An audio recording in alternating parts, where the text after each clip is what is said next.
मैं central bank of India में savings accounts open करना चाहता हूं, तो क्या मैं सेविंग्स अकाउंट्स ओपन करवाऊं या फिर ना करवाऊं? इनके कर्मचारी कैसा व्यवहार करेंगे?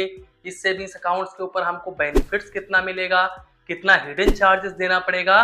दोस्तों, ये सवाल आप लोगों के मन में भी आ सकता है, लेकिन आप बिल्कुल फिक्र मत करिए, क्योंकि इस वीडियो में हम सेंट्रल बैंक ऑफ इंडिया के बारे में जानेंगे कि सेंट्रल बैंक ऑफ इंडिया कैसा बैंक है और क्या इस बैंक में आपको अपना सेविंग्स अकाउंट ओपन करवाना चाहिए या फिर नहीं ओपन करवाना चाहिए।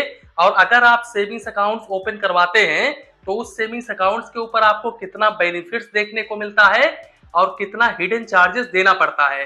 तो वीडियो स्टार्ट करते हैं। जानकारी के लिए हम आप लोगों को बता दें कि सेंट्रल बैंक ऑफ इंडिया सरकारी बैंक है। अब क्योंकि ये सरकारी बैंक है, जिसके कारण ये काफी भरोसेमंद बैंक है, आप इस बैंक के ऊपर आंख बंद करके भरोसा कर सकते हो। आपका पैसा बिल्कुल भी नहीं डूबेगा। ये मान के चलो कि सेंट्रल बैंक ऑफ इंडिया कभी डूबेगा ही नहीं, क्योंकि ये काफी बड़े लेवल का बैंक है। हालांकि कभी भविष्य में कोई परेशानी आ जाती है जिसके कारण सेंट्रल बैंक ऑफ इंडिया डूब जाता है, तो फिर इस केस में भी आपको 5 लाख रुपए तक का इंश्योरेंस मिलता है, जो कि DICGC के अंतर्गत मिलता है। तो आपका 5 लाख रुपए तक का अमाउंट बिल्कुल सुरक्षित होता है। दूसरी बात, इस बैंक में आपको मोबाइल बैंकिंग और इंटरनेट बैंकिंग का भी फैसिलिटीज देखने को मिल जाता है। अगर हम बात करें इनके कर्मचारियों के व्यवहार को लेकर के कि अगर आप ब्रांच में जाते हो कोई काम वगैरह करवाने के लिए, तो इनके कर्मचारी आपके साथ किस तरीके का व्यवहार करते हैं। तो अब क्योंकि ये सरकारी बैंक है, तो सरकारी बैंकों का आपको पता ही है, ये प्राइवेट बैंकों के जैसा इनका अनुभव आपको देखने को नहीं मिलेगा। जिस तरह से प्राइवेट बैंक में कर्मचारी आपसे बर्ताव करेंगे, उस तरह से सरकारी बैंक में आपसे कभी भी कर्मचारी बर्ताव नहीं करेंगे। हालांकि किसी किसी ब्रांचेस में होते हैं कर्मचारी ऐसे जो कि आपसे काफी अच्छे तरीके से बात करते हैं और आपका काम बहुत ही जल्दी सुन लेते हैं। वैसे अगर मैं सेंट्रल बैंक ऑफ इंडिया की बात करूं तो 3-4 ब्रांचों में मैंने जाकर के देखा है। तो कुछ ब्रांचों में अगर मैं रियलिटी और सच्चाई बताऊं तो भाई कस्टमर्स का बात ही नहीं सुनते हैं। किसी कस्टमर्स का खाता फ्रीज हो गया है, तो किसी कस्टमर्स को KYC कराना है, किसी कस्टमर्स को कैश डिपॉजिट कैश विड्रॉवल वगैरह करना है, फिर भी इनके कर्मचारी बोलते हैं 10 मिनट वेट करो, एक दिन के बाद में आना, या फिर अभी सर्वर इशू है बाद में आइए। इस तरीके का बहाना ये लोग करते रहते हैं।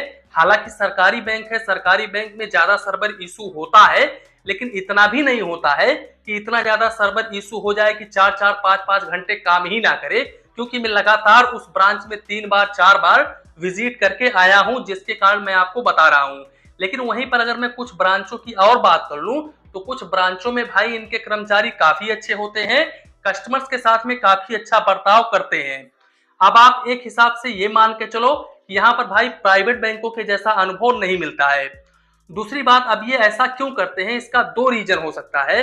पहला तो कुछ लोग ऐसा सोचते हैं कि भाई सरकार का पैसा है, मिल रहा है, तो मुझे कोई निकालेगा नहीं, मैं निकलूंगा नहीं। तो ये सब सोच करके वो लोग थोड़ा रेस्ट करना चाहते हैं, नहीं काम करना चाहते हैं, तो वो अलग बात है। लेकिन कुछ कर्मचारियों के ऊपर प्रेशर काफी ज्यादा बना रहता है, और ये वही कर्मचारी करते हैं कि जो ज्यादा दिन से ज्यादा एक्सपीरियंस होते हैं, जैसे कि 25 साल से 30 साल से 40 साल से ब्रांच में काम कर रहे हैं, तो उनका एक्सपीरियंस है, उनको कोई हटा नहीं सकता है। तो जिसके कारण ये लोग ऐसा काम करते हैं। लेकिन जो नए नए आए होते हैं उनके ऊपर काफी ज्यादा प्रेशर होता है, ब्रांच के तरफ से इनको स्कीम्स दिया जाता है, कोई सरकार का भी यहाँ पर स्कीम्स आता रहता है, क्योंकि ये सरकारी बैंक है तो सरकार का भी स्कीम्स आता रहता है, जिसका इनको प्रचार प्रसार वगैरह करना पड़ता है। साथ ही साथ इनको इंश्योरेंस का भी टारगेट वगैरह दिया जाता है। तो जिसके कारण ये काफी ज्यादा फ्रस्ट्रेशन में होते हैं, काफी ज्यादा वर्कलोड हो जाता है इनके ऊपर, तो ये कस्टमर्स का बात नहीं सुनते हैं, अवॉइड करते हैं। तो ये थोड़ा सा रीजन हो सकता है। अब अगर हम बात करें सेंट्रल बैंक ऑफ इंडिया के होम सेफ सेविंग्स अकाउंट्स के बारे में, अब देखो ये जो मैं सेविंग्स अकाउंट्स आपको एक्सप्लेन कर रहा हूं, ये मान के चलो कि ये रेगुलर सेविंग्स अकाउंट्स ही है। आप या तो होम सेफ सेविंग्स अकाउंट समझ लो या फिर रेगुलर सेविंग्स अकाउंट समझ लो, क्योंकि बेनिफिट्स दोनों पर ही सेम है और यहाँ पर आपको चार्जेस भी सेम टू सेम देना पड़ेगा। देखो सबसे पहले अगर मैं एलिजिबिलिटी क्राइटेरिया को लेकर के बात करें तो यहाँ पर आप 10 ईयर से अपना सेविंग्स अकाउंट ओपन करवा सकते हैं। हालांकि जब आप 10 ईयर से अपना सेविंग्स अकाउंट ओपन करवाते हैं तो वो पूरी तरीके से माइनर के कैटेगरी में होता है, तो यहाँ पर गार्डियन का भी आवश्यकता होता है अकाउंट ओपन करते समय। अकाउंट ओपन करते समय आपको 3 फिजिकल फोटो लगने वाला है, डॉक्यूमेंट्स में आधार कार्ड, अगर आप माइनर हैं तो सिर्फ आधार कार्ड से ही काम चल जाएगा, लेकिन अगर आप माइनर नहीं हैं तो फिर इस केस में आधार कार्ड पैन कार्ड दोनों ही लगेगा और साथ में आपका 3 फिजिकल फोटो लगेगा और आप ब्रांच में जाकर के फॉर्म फिल करके सबमिट करेंगे तो आपका अकाउंट ओपन हो जाएगा। दूसरी बात, अगर आप किसी दूसरे स्टेट में रह रहे हो और आपका आधार कार्ड किसी दूसरे स्टेट का है और आप जिस स्टेट में रह रहे हो उस स्टेट में अपना सेविंग्स अकाउंट ओपन करना चाहते हो तो इसके लिए आपको अपना आधार कार्ड पैन कार्ड तो देना ही देना होगा, साथ में आप जहां पर रह रहे हो वहां का लोकल एड्रेस प्रूफ आपको देना पड़ेगा। मान लो आप किसी कंपनी में जॉब कर रहे हो तो फिर उस कंपनी से आप लेटर लेकर के बैंक को दे सकते हो। इसके अलावा आप एप्लीकेशन भी लगा सकते हो। साथ ही साथ अगर आपके पास में रूम का रेंट एग्रीमेंट है तो वो भी आप दे सकते हो, उसका भी जेरॉक्स कॉपी दे सकते हो, उससे भी आपका खाता खुल जाएगा। अब बात करें अगर हम इंटरेस्ट रेट के बारे में तो आज के डेट में सेंट्रल बैंक ऑफ इंडिया ही नहीं बल्कि इंडिया में जितने भी बैंक हैं लगभग, अगर मैं कुछ बैंकों को छोड़ दूं जैसे कि छोटे बैंक जो स्मॉल फाइनेंस बैंक है या फिर उससे छोटे लेवल के जो पेमेंट बैंक है, उन बैंकों को अगर मैं छोड़ दूं तो भाई लगभग सभी के सभी बैंक आपको 2.50% का रेट ऑफ इंटरेस्ट ऑफर करते हैं। अब यहाँ पर सेंट्रल बैंक ऑफ इंडिया में आपको 2.50% से लेकर के 4.75% तक का इंटरेस्ट रेट देखने को मिल जाता है, लेकिन 4.75% का इंटरेस्ट रेट लेने के लिए आपके अकाउंट में काफी हाई लेवल का बैलेंस होना चाहिए, तभी आपको इतना इंटरेस्ट रेट देखने को मिलेगा। अब बात करें अगर हम मिनिमम बैलेंस के बारे में तो आज के डेट में यहाँ पर आपको मिनिमम बैलेंस रूरल में 500 रुपए, सेमी अर्बन में 1000 रुपीज, अर्बन और मेट्रो सिटीज में 2000 rupees monthly average balance maintain करके चलना पड़ता है। हालांकि अगर आप इस मिनिमम बैलेंस को मेंटेन नहीं करते हो तो फिर इस केस में आपको कोई भी चार्जेस नहीं देना पड़ता है। तो अकाउंट ओपन करते समय हो सकता है आपसे कर्मचारी 2000 रुपए तक की या फिर 500 रुपए तक की या फिर 1000 रुपए तक की डिपॉजिट करवाएं, लेकिन अगर आप अर्बन ब्रांच में जाते हैं तो हो सकता है वहां पर आपसे 5000 रुपए की भी डिपॉजिट करवाएं, तो ऐसा हो सकता है। इसके अलावा यहाँ पर मैं आपको बता दूं कि सेविंग्स अकाउंट्स के ऊपर आपको 20 पेज का चेकबुक पर फाइनेंशियल ईयर देखने को मिल जाता है बिल्कुल फ्री ऑफ कॉस्ट में। और अगर आप एक्स्ट्रा चेकबुक वगैरह लेना चाहते हैं तो फिर इस केस में अगर आप डिजिटल माध्यम से अप्लाई करते हैं तो 3 रुपए प्लस जीएसटी पर पेज का चार्जेस देना पड़ता है, और अगर आप ब्रांच के माध्यम से अप्लाई करते हैं तो फिर इस केस में आपको यहाँ पर 4 रुपए प्लस जीएसटी पर पेज का चार्जेस देना पड़ता है। साथ ही साथ एसएमएस अलर्ट के ऊपर भी चार्जेस देना पड़ता है, 48 पैसे प्लस जीएसटी पर एसएमएस चार्जेस देना पड़ता है, और मैक्सिमम आपको 20 रुपए प्लस जीएसटी क्वार्टरली यानी कि प्रति 3 महीने में चार्जेस देना पड़ता है। इसके अलावा अगर आप डुप्लीकेट पासबुक वगैरह लेते हो तो फिर यहाँ पर आपको 100 रुपए प्लस जीएसटी चार्जेस देना पड़ता है,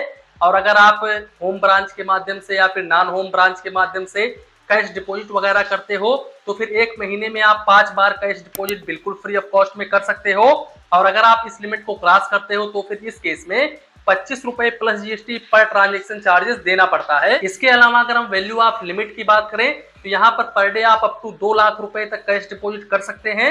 अगर आप इस लिमिट को क्रॉस करते हैं तो फिर इस केस में 1 रुपीज प्लस जीएसटी पर 1000 के हिसाब से चार्जेस देना पड़ेगा, और मिनिमम आपको 25 रुपए plus GST per transaction charges देना पड़ेगा। इसके अलावा अगर हम छोटे चिल्लर की बात करें तो जैसे कि अगर आप छोटा नेट 5 रुपए का नोट, 10 रुपए का नोट, 50 रुपए का नोट लेकर के जाते हो तो यहाँ पर आप 1000 पीस तक कैश डिपॉजिट कर सकते हो, लेकिन अगर आप इससे आगे बढ़ते हो तो 10 रुपए पर 100 पीस के ऊपर आपको चार्जेस देना पड़ता है। अब अगर हम कैश विड्रॉवल को लेकर के बात करें यानी कि आप होम ब्रांच के माध्यम से या फिर नॉन होम ब्रांच के माध्यम से कितने रुपए निकाल सकते हो, तो यहाँ पर आप 5 बार पैसे निकाल सकते हो बिल्कुल फ्री ऑफ कॉस्ट में मंथली, और अगर आप इस लिमिट को क्रॉस करते हो तो फिर इस केस में आपको 25 रुपए plus GST per transaction charges देना पड़ता है। और 5 बार से अधिक जितने बार निकालते हो तो भाई यहाँ पर आपको 2 रुपीज, ऐसा भी नहीं है कि आप जितना मर्जी चाहे उतना निकाल सकते हो, भाई यहाँ पर आपको 2 रुपीज पर 1000 के हिसाब से चार्जेस देना पड़ेगा, और मिनिमम आपको 25 रुपए plus GST per transaction charges देना पड़ेगा। यहाँ पर भी आप per day up to 2 lakh रुपए तक पैसे निकाल सकते हो बिल्कुल फ्री ऑफ कॉस्ट में। बात करें अगर हम डेबिट कार्ड के बारे में तो देखो यहाँ पर क्लासिक वेरिएंट का डेबिट कार्ड देखने को मिल जाता है। अब ये रुपए में भी आ सकता है, मास्टर में भी आ सकता है, वीजा में भी आ सकता है। इस डेबिट कार्ड के ऊपर एनुअल मेंटेनेंस चार्जेस 200 रुपए प्लस जीएसटी, इसके अलावा रिप्लेसमेंट वगैरह करवाते हो तो भी आपको 200 रुपए प्लस जीएसटी चार्जेस देना पड़ता है। साथ ही साथ रिन्यूअल वगैरह करवाते हो तो भी यहाँ पर आपको 200 रुपए प्लस जीएसटी चार्जेस देना पड़ता है। और इस डेबिट कार्ड से आप किसी भी एटीएम मशीन से ट्रांजेक्शन वगैरह करते हो और आपके अकाउंट में बैलेंस ना होने की वजह से ट्रांजेक्शन डिक्लाइन हो जाता है, तो फिर इस केस में आपको 25 रुपए प्लस जीएसटी पर डिक्लाइन ट्रांजेक्शन के ऊपर चार्जेस देना पड़ता है। बात करें अगर हम काउंट ऑफ ट्रांजेक्शन को लेकर के, तो भाई इनके ओन बैंक के एटीएम से एक महीने में 5 ट्रांजेक्शन कर सकते हैं बिल्कुल फ्री ऑफ कॉस्ट में। अगर आप इस लिमिट को क्रॉस करते हैं तो फिर इस केस में फाइनेंशियल ट्रांजेक्शन के ऊपर 15 रुपए प्लस जीएसटी और नॉन फाइनेंशियल ट्रांजेक्शन के ऊपर 5 रुपए plus GST per transaction charges देना पड़ता है। वहीं पर इस डेबिट कार्ड से आप किसी दूसरे बैंक के एटीएम से ट्रांजेक्शन करते हो, जैसे कि आप आईसीआईसीआई बैंक के एटीएम से या फिर एसबीआई बैंक के एटीएम से, केनरा बैंक के एटीएम से, इंडियन बैंक के एटीएम से ट्रांजेक्शन करते हो, तो फिर इस केस में भी आप 5 ट्रांजेक्शन मंथली कर सकते हो और मेट्रो सिटी से ओनली आप 3 ट्रांजेक्शन मंथली कर सकते हो। अगर आप इस लिमिट को क्रॉस करते हो तो फिर इस केस में फाइनेंशियल ट्रांजेक्शन के ऊपर 23 रुपए प्लस जीएसटी और नॉन फाइनेंशियल ट्रांजेक्शन के ऊपर 10 रुपए plus GST per transaction charges देना पड़ता है। और भाई इस डेबिट कार्ड के ऊपर आपको अप टू 1 लाख रुपए तक का लिमिट देखने को मिल जाता है। इस 1 लाख रुपए में आप कैश विड्रॉवल भी कर सकते हो और ऑनलाइन भी ट्रांजेक्शन कर सकते हो। अब यहाँ पर सेंट्रल बैंक ऑफ इंडिया ने ये क्लियरिफिकेशन नहीं दिया है कि इस 1 लाख रुपए में आप कितना विड्रॉवल कर सकते हो और कितना आप ऑनलाइन ट्रांजेक्शन कर सकते हो। वैसे अगर मैं अपने बैंकिंग एक्सपीरियंस के हिसाब से बताऊं तो ज्यादातर जो ये सरकारी बैंक है वो 25,000 रुपए तक की लिमिट देते हैं। सिर्फ एसबीआई ही आपको 40,000 रुपए तक का लिमिट देता है ग्लोबल इंटरनेशनल डेबिट कार्ड के ऊपर। तो यहाँ पर हो सकता है आपको 25,000 रुपए की लिमिट मिले या फिर 40,000 रुपए तक की भी लिमिट मिल सकती है विड्रॉवल की, तो यहाँ पर कुछ कहा नहीं जा सकता है। तो कुल मिलाकर के ये था सेंट्रल बैंक ऑफ इंडिया का होम सेफ सेविंग्स अकाउंट या फिर आप रेगुलर सेविंग्स अकाउंट भी बोल सकते हो। वैसे अगर आप इस वीडियो को हमारे फेसबुक पेज फाइनेंस बैंकिंग के ऊपर देख रहे हो तो फिर इस पेज को आप फॉलो जरूर करें और वीडियो को लाइक जरूर करें। और अगर आप इस वीडियो को यूट्यूब चैनल पर देख रहे हो तो फिर चैनल को सब्सक्राइब करें और वीडियो को एक लाइक करें। और मन में कुछ डाउट हो, कंफ्यूजन हो तो प्लीज कमेंट करें। धन्यवाद, मिलते हैं नेक्स्ट वीडियो में।